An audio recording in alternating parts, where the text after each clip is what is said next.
नमस्कार। मेहता टॉक्स में आपका स्वागत है। भारतीय रेल जी, यह मनोग्राम भारतीय रेल का है। इसके अंदर 17 स्टार्स बने हुए हैं। ये देखिए 17 स्टार्स। इसका मतलब भारतीय रेल पूरे भारतवर्ष में 17 जोन में बटा हुआ है। हर जोन का एक स्टार रिप्रेजेंट करता है, परंतु एक 18वां जोन भी 2019 में बना है। उस स्टार का इस लोगो में अंकन नहीं हो सका है। तो आइए रेल से संबंधित बहुत ही सामान्य बातें पहले हम समझते हैं। रेल किसे कहते हैं? यह जानकारी मैं अपने उन सभी श्रोता मित्रों के लिए दे रहा हूँ जो बहुत जानते हैं रेल के संदर्भ में, या वे कुछ भी नहीं जानते हैं। प्रारंभिक जानकारी है, इसलिए इसे समझिए। ये रेल देखिए, ये जो चित्र दिखाया जा रहा है, ये रेल है। इसको रेल की पटरी भी कहते हैं। ये रेल लोहे की बनी होती है, स्टील की, और इसकी एक लंबाई होती है। बताते हैं आगे ये कितनी लंबाई की होती है। और रेलवे किसे कहते हैं? वे मतलब रास्ता। तो रेल से बना हुआ जो रास्ता है वह रेलवे कहलाता है। और ये रोड वाला ही रास्ता, सड़क जो है, उसको हम रोडवे कहते हैं। रोडवे को कहीं बहुत काफ़ी अच्छी क्वालिटी की है और एक्सप्रेस है, वह छोटे छोटे शहरों में नहीं उतरती है उस सड़क से गाड़ी, उसको हाईवे कहते हैं। तो ये रेलवे, जो रेल पर रेलगाड़ी के पहिया चले, रेल के ऊपर रेलगाड़ी के पहिए का जो कॉन्टैक्ट है, जिस पर वे पहिए लुढ़कते हुए तेज़ी के साथ चलते हैं, उसको हम रेल कहते हैं। और दो रेलों को समानांतर में रख करके बहुत दूर तक ले जाया जाता है, आरंभ से लेकर गंतव्य तक। तो इस पूरे रास्ते को, मार्ग को, पथ को रेलवे कहते हैं। तो ये लोहे के जो बने रेल हैं, इसको ही पटरी कहते हैं। अब तो सभी को जानकारी इतनी रहती है कि रेल की पटरी किसे कहते हैं। नहीं तो पहले मेरे जैसा व्यक्ति, खुद मैं जब फिजिक्स पढ़ने लगा 8वां में, तो रेल की पटरी में कंफ्यूज कर गया कि आखिर रेल की पटरी क्या होती है। पटरी में लकड़ी के बने हुए तख्ते को ही पटरी समझता था और रेल की पटरी को समझ नहीं पाता था। यह जब पढ़ाया जाने लगा कि गर्मियों के दिनों में रेल के पटरियों के बीच में गैप क्यों छोड़े जाते हैं, और उसका उत्तर भी समझ गया, पढ़ भी लिया, लेकिन यही नहीं समझ पाया कि रेल की पटरी किसे कहते हैं। तो प्रारंभ में मैं समझता था कि रेल के डिब्बे में चढ़ने के लिए जो सीढ़ियाँ लकड़ी की पटरी की बनी होती है, ये देखिए ये नक्शा, इसी को मैं समझता था कि रेल की पटरी। खैर मैं बेवकूफ़, बाद में ठीक हो गया। एक रेल जिसका एक लेंथ होता है, उस लेंथ के बाद उसकी लंबाई को बढ़ाने के लिए दूसरा रेल लगाया जाता है दोनों ओर।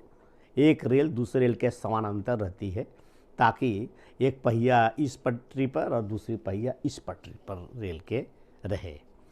तो एक रेल की लंबाई सामान्यतः 13 मीटर की होती है, लगभग 39 फीट की ये लंबाई। और इस 39 फीट की लंबाई के बाद इनको अगला रेल का जो लेंथ है, रेल लेंथ, उसको फिश प्लेट से जोड़ देते हैं और यहाँ पर गैप रखते हैं।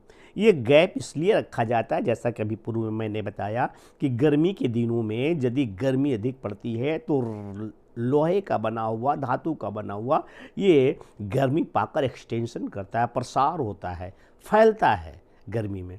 तो फैलने से यदि बिल्कुल टाइट गैपिंग नहीं रहेगा, एक रेल से दूसरे रेल का ज्वाइंट ऐसा कर देंगे कड़ा करके, तो ये मुड़ जाएगी, टेढ़ी मेढ़ी हो जाएगी, ये टूट जाएगी और ये बहुत ही खतरनाक होगा।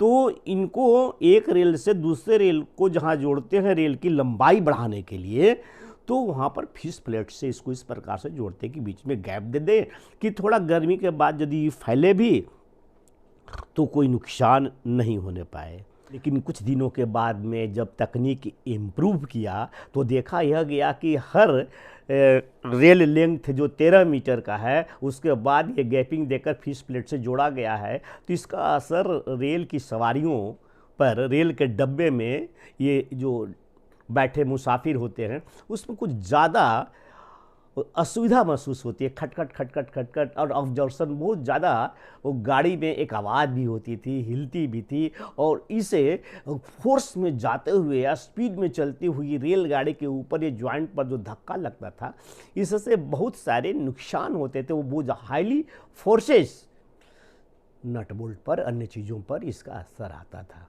तो उसको स्मूथ करने के लिए यह तय किया गया कि इनको 13-13 मीटर पर ज्वाइंट नहीं लगाया जाए, फिश प्लेट को और लंबाई पर किया जाए। तब ऐसा किया गया कि 4 रेल को वेल्डिंग करके और चौथे का एंड पर फिश प्लेट से ज्वाइंट लगाकर थोड़ा गैप देकर फिर 5वां रेल लेंथ लगाया गया। इस प्रकार से बहुत स्मूथ हुआ और अच्छी खासी हानि से बचा गया। परंतु जब और भी डेवलप किया रेलवे डिपार्टमेंट ये, तो उसमें इसको और बढ़ाया गया। 4 रेल को बराबर वेल्डिंग न करके 1000 मीटर तक, 4 रेल लेंथ में आता था 52 मीटर तक, तो 1000 मीटर तक सीधा जाने देते थे वेल्डिंग कर करके, और वहाँ पर फिश प्लेट डाल करके लंबाई बढ़ाई जाती थी। परंतु ऐसा कहने पर, ऐसा बताने पर ये एक बात तो रही जाती है कि आखिर 1000 मीटर पर करेंगे, अर्थात 1 किलोमीटर पर करेंगे, तो उसका क्या हुआ?